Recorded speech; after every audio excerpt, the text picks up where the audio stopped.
성경에 나오는 인물 중에서 가장 안타까운 사람 한 사람을 꼽으라고 한다면 저는 사울이라는 사람이 떠오릅니다.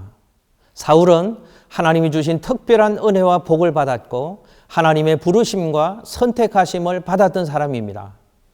그러나 사울은 하나님 주신 그 모든 은혜와 복을 잘 관리하지 못했습니다. 그래서 하나님이 그를 후회하셨고 결국은 하나님께로부터 버림을 받고 말았습니다. 사울은 어떻게 살았길래 하나님으로부터 버림을 받은 실패의 인생이 되고 말았을까요? 이 질문은 우리에게 너무너무 중요한 질문입니다. 왜냐하면 이 질문이 우리가 어떻게 살아야 할까에 대한 해답을 주는 말씀이기 때문에 그렇습니다. 사울은 부름의 은혜를 잊었기에 버림받고 실패한 인생이 될 수밖에 없었습니다. 사무엘상 13장에 보면 사울의 인생이 버림받게 된 결정적인 원인 하나를 우리에게 소개하고 있습니다. 사울이 전쟁을 앞두고 불안해했습니다. 그래서 하나님께 제사를 드리기로 결정을 하고 사무엘을 초청합니다. 그 당시에 제사는 아무나 집전할 수 없었고 오직 제사장만 제사를 집전할 수 있었기 때문에 그랬습니다. 그러나 사울은 자신이 제사를 집전하고 맙니다. 사울 자신이 부름받은 부름의 자리는 왕이었습니다. 사무엘이 부름받은 자리는 제사장의 자리였습니다. 그런데 사울은 자신이 누구인가를 잊어버리고 이 일을 누가 해야 되는가를 잊어버리고 자신이 그 제사를 집전하고 맙니다. 사울은 자신의 신분, 자기의 부름받은 자리를 망각했던 것입니다. 사랑하는 시청자 여러분, 그런데 이 작은 하나의 행위, 자신의 신분과 본분을 잊어버린 잘못된 행동 하나 때문에 사울은 하나님으로부터 버림을 받고 부름받은 왕의 자리에서 쫓겨나게 됩니다. 그러므로 분명히 기억해야 합니다.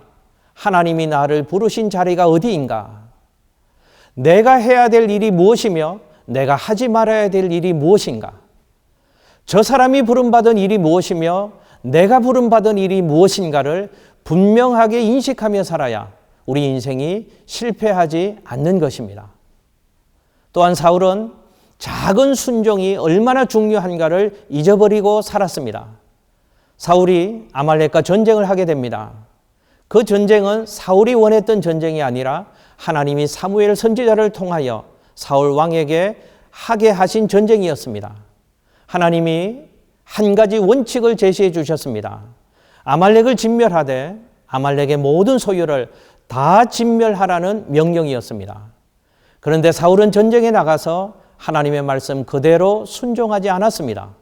사울은 전쟁을 하면서 하나님의 말씀과는 반대로 기름진 것, 좋은 것은 다 남겨두고 가치 없는 것만 진멸했습니다. 아마도 사울은 하나님의 말씀보다 자신의 생각, 자신의 기분, 자신의 기준으로 삶을 살았던 것 같습니다. 여러분 기억하십시오. 비록 내 생각에는 대단한 것이 아니더라도 하나님의 말씀이라면 반드시 순종해야 하는 것입니다. 사울은 후회만 하고 회개하지 않는 삶을 살았습니다.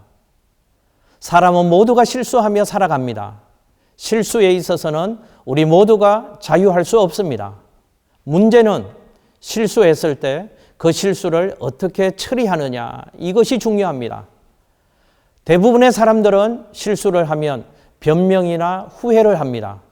그러나 변명이나 후회는 실수를 처리하는 방법이 아니라는 것을 기억하셔야 합니다. 실수를 처리하는 방법은 후회의 자리에서 한 걸음 더 나아가야 합니다. 회개의 자리까지 나아가야 하는 것입니다. 그런데 사울은 후회는 했습니다. 그러나 삶을 돌이켜 본래의 자리로 가져오는 회개는 하지 않았습니다. 그래서 하나님께 버림받는 인생이 되고 말았던 것입니다. 사랑하는 시청자 여러분, 우리가 살면서 누군가에게 버림받는다고 하는 것, 그것은 참 슬픈 일입니다. 사람에게 버림받는 것도 슬픈 일이지만 하나님께 버림을 받는다는 것은 더더욱 슬픈 일입니다. 하나님께 버림받는 것은 슬픈 일 정도가 아니라 저주입니다. 비극입니다.